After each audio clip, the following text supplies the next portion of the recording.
അയ്യോ അങ്ങനെയല്ല, ശരിക്കും ഊന്നി നടക്കണം. ഓ എന്തൊന്നേ പറയണേ. നോക്കിയേ, ഈ കാലിന് കുഴപ്പമില്ല, എന്റെ ഈ കാലിന് കുഴപ്പമില്ല, കണ്ട ചാടുമ്പോ ഒരു കുഴപ്പമില്ല. എന്നിട്ട് ഞൊണ്ടമാരെ പോലെ രാവിലെ തുടങ്ങി മുടഞ്ഞു മുടഞ്ഞിങ്ങനെ നടത്തിക്കാം. അല്ല ദേവയാനിക്ക് ഒരു നാണോ ഇല്ല ഈ അപരിഷ്കൃതമായ ചികിത്സക്ക് കൂട്ടി നിൽക്കാൻ? അപരിഷ്കൃതമായ ബോംബിൽ നിന്നും ജീവനിങ്ങ് പിടിച്ചു തന്നത് ഞങ്ങളുടെ വൈദ്യമാ, അത് മറക്കണ്ട. നേരെ പിടി. ഈ 7 ദിവസം കൊണ്ട് ഞാൻ ഇത്രയും ഭേദമായതിന്റെ രഹസ്യം വേറെയാ. എന്താ? എന്റെ ഡോക്ടർ ദേവയാനി ആയതുകൊണ്ടും ദേവയാനിക്ക് എന്നെ ഇഷ്ടമാണെന്ന് പരിപൂർണ വിശ്വാസമുള്ളത് കൊണ്ടും എന്റെ മനസ്സം കീഴ്പ്പെട്ട് വരികയായിരുന്നു പെട്ടെന്ന് ഭേദമാകാൻ. ശരിയല്ലേ? അല്ല. എന്നുവെച്ചാ ദേവയാനിക്ക് എന്നെ ഇഷ്ടമല്ലെന്നർത്ഥം? ഇല്ലാന്ന് ഞാൻ പറയില്ല, ഇഷ്ടമാ. പക്ഷെ അത് കില്ലാടിക്കുട്ടി കരുതുന്ന പോലുള്ള ഇഷ്ടമൊന്നുമല്ല. ഈ മുഖത്ത് നോക്കി പറയാമോ ദേവയാനിക്ക് ഈ കില്ലാടിക്കുട്ടിയോട് ഒന്നുമില്ലാന്ന്? മുഖത്ത് നോക്കി, കണ്ണി നോക്കി, ഈ ആകാശത്ത് നോക്കി പറയാലോ എനിക്കൊന്നുമില്ലാന്ന്. വെറുതെ കളി എടുക്കല്ലേ എന്റെ ദേവയാനിക്കുട്ടി. ഉറങ്ങുമ്പോഴും എനിക്ക് പൂച്ചയുടെ കണ്ണുകളാ, കടവാതിലിന്റെ ചെവികളാ.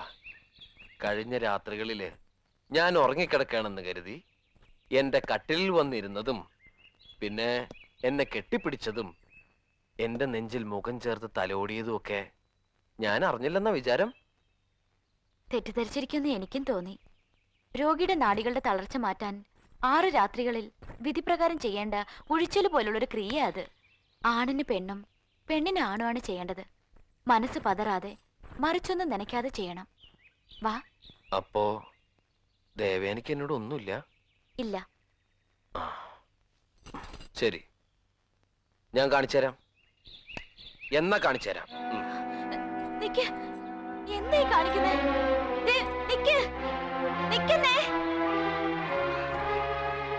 അയാളെന്താ ഇങ്ങനെ ദേഷ്യം പിടിച്ചു പോകുന്നത്?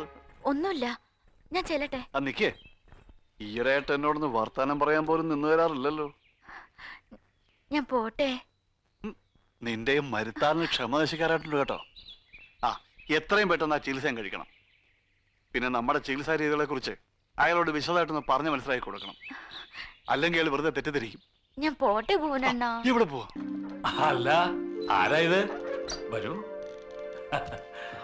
നടക്കാറൊക്കെ ആയി നിറഞ്ഞു. ഇരിക്കൂ.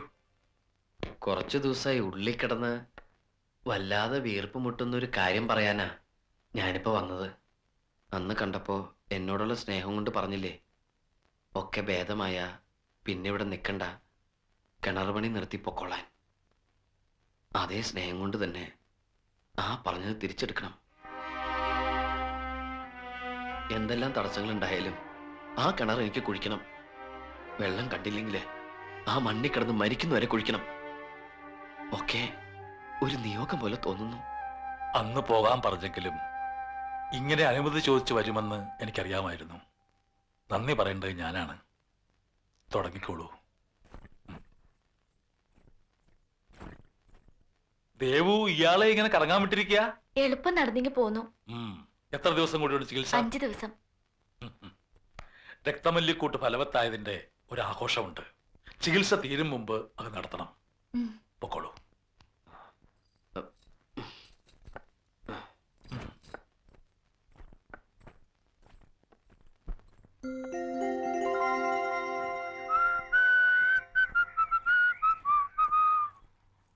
ആ വടി ഊന്നി പിടിക്ക്. ഇല്ല. ഊന്നി പിടിക്കാനാ പറഞ്ഞത്. ഇല്ലെന്ന് പറഞ്ഞില്ലേ? എനിക്കിപ്പോ യാതൊരു അസുഖമൊന്നുമില്ല. വേണേൽ ഈ ഭൂമി എടുത്ത് എന്റെ തോളത്ത് വെച്ച് ആ സൂര്യന് ചുറ്റും 7 വട്ടം ഓടിയിട്ട് വരാനുള്ള ശക്തി ഇപ്പൊ എനിക്കുണ്ട്. കിണനാഥനെ കണ്ട അനുവാദമൊക്കെ വാങ്ങിയിട്ടാ വരുന്നത്. കിണർ കുത്തി ഒരു കുടം വെള്ളം ഈ പെണ്ണിന്റെ തലയിൽ എടുത്തു വെച്ച് തന്ന് ഈ പെണ്ണിനെ കൊണ്ട് ഞാൻ ഇവിടുന്ന് പോകും. അതെന്റെ വാശിയാ. അതിനിപ്പോ നിങ്ങളുടെ വൈദ്യ ശുശ്രൂഷ ഒന്നും എനിക്ക് ആവശ്യമില്ല. രേഖകൾ നിങ്ങളുടെ വാടി, ഞാൻ പോണു. അവിടെ നിൽക്കാനാ പറഞ്ഞത്.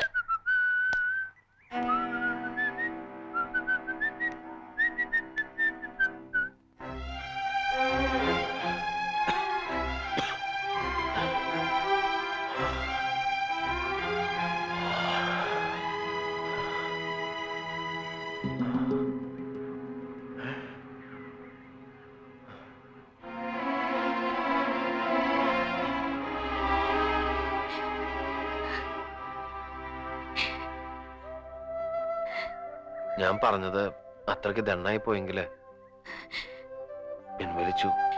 ആ വടിയില്ലാതെ ഇപ്പൊ നടക്കരുത്. കിതപ്പുണ്ടാവും, ചിലപ്പോ അസ്ഥിക്ക് പൊട്ടലും ഉണ്ടാവും. ദേ ഇത് പിടിക്ക്. എന്തെങ്കിലും അബദ്ധം പറ്റിയ എന്റെ കുറ്റം കൊണ്ടാണെന്ന് എല്ലാരും പറയൂ. പിടിക്കാം, പക്ഷേ താനിപ്പോ ഒരു കാര്യം എന്നോട് തുറന്ന് സമ്മതിക്കണം. എന്താ? തനിക്കും എനിക്കും അറിയാവുന്ന കാര്യം തന്നെയാ. അത് താൻ പറയുന്ന എനിക്കൊന്ന് കേൾക്കണം. തനിക്ക് എന്നെ ഇഷ്ടമാണെന്ന്, ഇവിടുത്തെ ചട്ടങ്ങളെ നിയമങ്ങളെയൊക്കെ ഭയന്ന താനിത് തുറന്ന് പറയാത്തതെന്ന് ഇത്രയെങ്കിലും എന്നോടൊന്ന് പറഞ്ഞേ. കില്ലാടിക്കുട്ടി വടിയൊന്ന് പിടിക്കേ. ഇത്രയും നേരം വടിയില്ലാതെ നടന്നല്ലേ, കിതപ്പുണ്ടാവും. ഇടത് കൈ എന്റെ തോളിലിട്ടോ.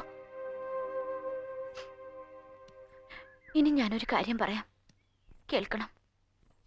കേട്ടിട്ട് എന്നെ ഒന്ന് സഹായിക്കണം. ഇവിടുത്തുകാരുടെ ഓർമ്മയില് 2 പ്രാവശ്യമേ രക്തമല്ലിക്കൂട്ട് ഉപയോഗിക്കേണ്ടി വന്നിട്ടുള്ളൂ. ഒന്ന് കില്ലാടിക്കുട്ടിയെ രക്ഷിക്കാൻ, പിന്നൊന്ന് എന്നെ രക്ഷിക്കാൻ. ചോരക്കുഞ്ഞായിരിക്കുമ്പോ ചത്തുപോയിന്ന് കരുതി ആരും എന്നെ സൈരന്ധ്രയുടെ തീരത്ത് ഉപേക്ഷിച്ചതാ. വെള്ളം കോരാൻ വന്ന പെണ്ണുങ്ങളാ കോരിയെടുത്ത് ഇവിടെ കൊണ്ടുവന്നത്. എനിക്കൊരു പുതിയ ജീവിതം തന്നു. എന്നെ സോമാജി വൈദ്യരുടെ വളർത്തുമകളാക്കി, സ്വപ്നഭൂമിയിലെ റാണിയാക്കി, ദേവിയാക്കി. അമൂല്യ ഔഷധങ്ങളുടെ കലവറ രഹസ്യങ്ങൾ എനിക്ക് മനപ്പാടാക്കി തന്നു. അങ്ങനെയുള്ളവരെ ഞാൻ എങ്ങനെ ചതിക്കുക? ഇല്ല, ജീവൻ കളയേണ്ടി വന്നാലും ഞാൻ അങ്ങനൊന്നും ചെയ്യില്ല. കില്ലാടിക്കുട്ടി ഒന്നും മനസ്സിൽ കരുതി വെക്കരുത്. എന്നോട് ഇങ്ങനൊന്നും സംസാരിക്കുകയും ചെയ്യരുത്. എന്റെ യാചനയാ.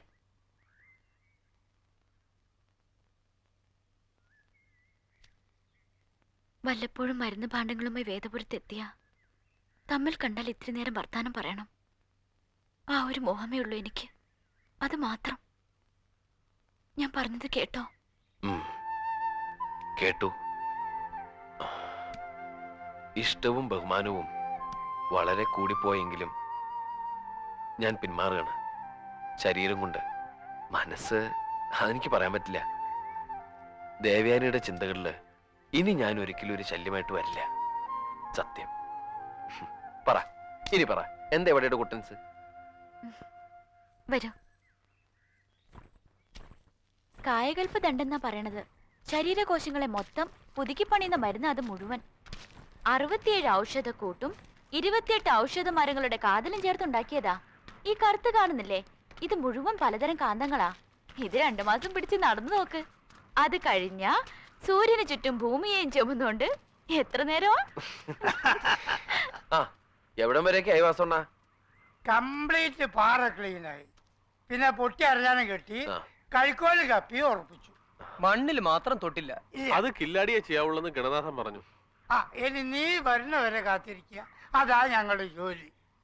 4 ദിവസം കൂടി കഴിഞ്ഞ ഫുൾ കണ്ടീഷനോട് കൂടി പണിക്ക് പോകാന്ന ഈ വൈദ്യരാണി പറയണത്. മതി, ട്രീറ്റ്മെന്റിന്റെ ലാസ്റ്റ് കഷ്ടം വേണ്ടി വിട്ടാ മതി. ഒന്ന് നോക്കണ പ്രതിഭേ, ഒരാഴ്ച മുമ്പ് നമ്മൾ കണ്ട പ്രേമനയുടെ ഈ പ്രേമനയുടെ വേണ്ട, ദൃഷ്ടിദോഷം വരുത്തണ്ട, ഞങ്ങള് പോയേക്കാം. അപ്പൊ ശരി വാസണ്ണ.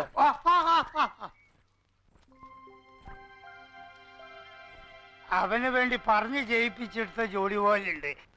ഈ രക്തമല്ലിക്കൂട്ട് എന്താ ഒന്ന് പറയോ? അത് സ്വപ്നഭൂമിയിലെ അമൂല്യ രഹസ്യങ്ങളാ, പറഞ്ഞ കുറ്റോ?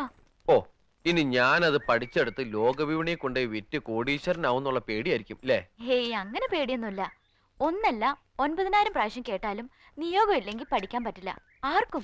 ആ, അപ്പൊ പിന്നെ പേടിക്കണ്ടല്ലോ. ഒരു കൂട്ട് ഒരു ദിവസേ പറയുള്ളൂ. ആദ്യത്തെ കൂട്ട് പറയേണ്ടത് പ്രഭാതത്തിലാ.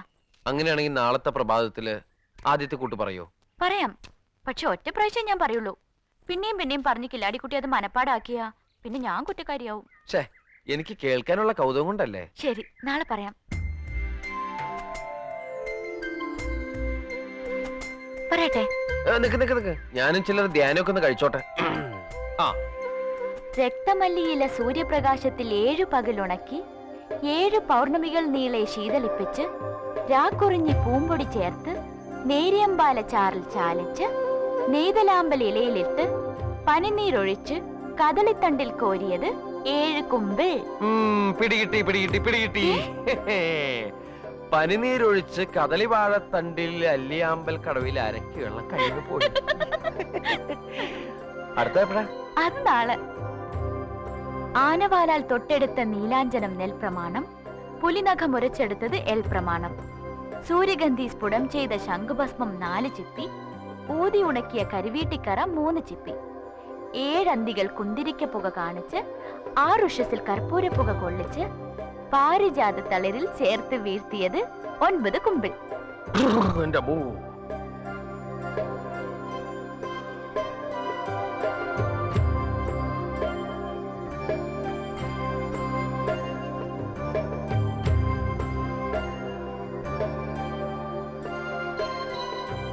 എനിക്ക് കിട്ടി ദേവു, എനിക്ക് കിട്ടി. വെളിച്ചം പോലെ, തെളിച്ചം പോലെ എന്തോ ഒന്ന്. നിങ്ങളുടെ അമൂല്യ മരുന്നിന്റെ രഹസ്യക്കൂട്ട് ഞാൻ ഒറ്റയടിക്ക് പറഞ്ഞേപ്പിക്കട്ടെ. വെറുതെ വീമ്പിളക്കാതെ. പറയട്ടെ? പറയില്ല. തീർച്ച? തീർച്ച. എന്ന് ആദ്യം മുതൽ കേട്ടോളൂ. രക്തമല്ലിയിലെ സൂര്യപ്രകാശത്തിൽ 7 പകലുണക്കി 7 പൗർണമികൾ നീളെ ശീതളിപ്പിച്ച് രാക്കുറിഞ്ഞി പൂമ്പൊടി ചേർത്ത് നേരിയമ്പാല ചാറിൽ ചാലിച്ച് നെയ്തലാമ്പൽ ഇലയിലിട്ട് പനിനീരൊഴിച്ച് കദളിത്തണ്ടിൽ കോരിയത് 7 കുമ്പിൾ.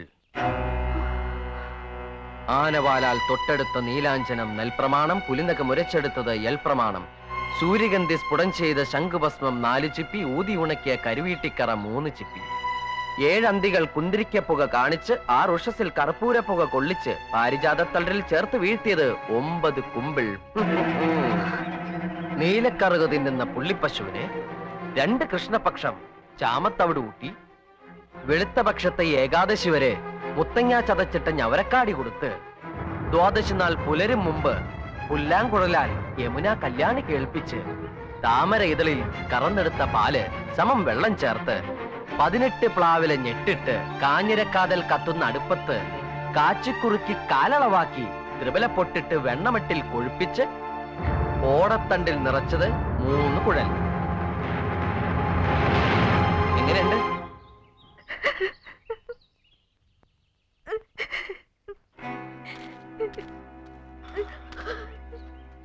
ഏയ് ദേവു, ദേവു! വേണ്ട, ഒന്നും പറയണ്ട. നിങ്ങൾ എന്നെ ചതിച്ചു, വല്ലാണ്ട് ചതിച്ചു. അയ്യോ ദേവു, അങ്ങനൊന്നും കരുതല്ലേ. സ്നേഹിച്ചവരെ, ഊട്ടിയവരെ, വിശ്വസിച്ചവരൊക്കെ ഞാൻ വഞ്ചിച്ചു. നിങ്ങളൊരു കള്ളനാ. എന്തിനായിരുന്നു എന്നോട് ഇങ്ങനെയൊക്കെ ചെയ്തത്? പറ ദേവു. എവിടെ, ഏത് ജന്മത്തിലാണ് ഞാൻ നിങ്ങളോട് ഒരു തെറ്റ് ചെയ്തത്? വേണ്ടിയിരുന്നില്ല, എന്നോട് ഇങ്ങനെ വേണ്ടിയിരുന്നില്ല. നിങ്ങൾ എന്നെ ദേവു, ദേവു, ദേവു, ദേവു! ഞാൻ ചതിച്ചിട്ടില്ല. ദേവേനെ ഞാൻ ചതിക്കയില്ല. ഞാനൊരു കള്ളൻ അച്ഛനും കുട്ടിയല്ല. വേദപുരത്തുനിന്ന് വന്ന ഒരു പാവം പ്രേമേന്ദ്രനാ. നാടക ഡയലോഗ് കേട്ട് പഠിക്കണ പോലെ പഠിച്ചു. ഒരു തമാശക്ക്, ഒരു വാശിക്ക്. മറക്കാം, എല്ലാ നിമിഷം നിന്നെ മറക്കാം. എന്റെ ജീവൻ എനിക്ക് തിരിച്ചു തന്ന എന്റെ ഗുരുസ്ഥാനത്ത് ഞാൻ കാണുന്ന ദേവേനയുടെ കാലിൽ തൊട്ട് ഞാൻ പറയുന്നു, ഞാൻ മറന്നിരിക്കണു, പൂർണ്ണമായിട്ട് മറന്നിരിക്കണു. ആരോടെങ്കിലും ഇത് പറയാനായി ഇനിയൊരു വരി പോലും എനിക്ക് ഓർമ്മ വരില്ല. വിശ്വസിക്കണ്ടേ? വിശ്വസിച്ച മാത്രം മതി. എന്നാൽ എങ്ങനെ പഠിച്ചിത്ര പെട്ടെന്ന്? ഞാനും എന്തൊക്കെയോ പറഞ്ഞു, ക്ഷമിക്കണം. പണ്ട് അസുര ഗുരുവായ ശുക്രാചാര്യന്റെ മകൾ ദേവയാനിയെ മോഹിപ്പിച്ച് മൃതസഞ്ജീവിനി രഹസ്യം തട്ടിയെടുക്കാൻ വന്ന കജനെ പോലൊരു കള്ളനല്ല നിങ്ങള്, ചതിയനുമല്ല, എനിക്കറിയാം. പക്ഷേ ആരുമാണ്? ആരു? പറഞ്ഞില്ലേ, ഒരു പാവ നാടകക്കാരൻ, ഒരു കിണറൂത്തി. അല്ല, അതിനൊക്കെ മുകളിൽ, വളരെ മുകളിൽ. ഒന്ന് പറ, ആരാ നിങ്ങൾ? ആരാ? ഇതെന്ത് ചോദ്യ? ദേവയാനി ജീവൻ വെപ്പിച്ചെന്ന വേറൊരു ശരീരം. ഞാൻ പോവാ. ദേവു, നിന്നെ. ഇല്ല, പോവാ. ഒന്ന് നിന്നെന്ന്. എന്നോട് നിന്നെ വഴക്കിട്ടി കാട്ടിലുപേക്ഷിച്ച് പോകുന്നേ. ഞാൻ പറഞ്ഞില്ലേ എല്ലാം മറന്നൂന്ന്? അതല്ല. പിന്നെ? എന്നോടൊന്നും ചോദിക്കരുത്. ചോദിക്കും. എനിക്കിനി കിലാടിക്കുട്ടി എന്ന് വിളിക്കാൻ പറ്റില്ല. അതെന്താ? എന്റെ ചികിത്സയിലായിരുന്നപ്പോ എനിക്കൊരു കുഞ്ഞിനെ പോലെയായിരുന്നു. പക്ഷെ ഇപ്പോ നിയോഗമുള്ളവർക്ക് മാത്രം പഠിക്കാവുന്നത് പഠിച്ചു കാണിച്ച് അങ്ങ് ആകാശം പോലെ വളർന്ന് നിൽക്കും എന്റെ മുമ്പിൽ. അതിന് പോകുന്ന എന്തിനാ? സ്വപ്നഭൂമി എനിക്ക് എല്ലാം ആണെങ്കിലും ഇവിടുത്തെ ചില ആചാരങ്ങൾ എനിക്ക് ഇഷ്ടമല്ല. ആ ആചാരങ്ങളെല്ലാം മാറ്റാൻ ഒരു ദേവൻ വരുമെന്ന സ്വപ്നം ഞാൻ കുട്ടിക്കാലത്ത് പതിവായി കാണുമായിരുന്നു. ആ ദേവനാണ് എന്റെ മുമ്പിൽ നിൽക്കുന്നതെന്ന് എനിക്കൊരു തോന്നൽ. ആയിക്കോട്ടെ, അതിനെന്താ? അല്ല, ഇനിയും വർത്തമാനം പറഞ്ഞ് അടുത്തൊക്കെ പെരുമാറിയാല് ഞാൻ ചിലപ്പോ ഇഷ്ടപ്പെട്ടു പോയാലോ? അങ്ങനെ പറയരുത് ദേവയാനി. സത്യമാ, ഞാൻ ചിലപ്പോ ഇഷ്ടപ്പെട്ടു പോവും. അങ്ങനെ പറയരുത്.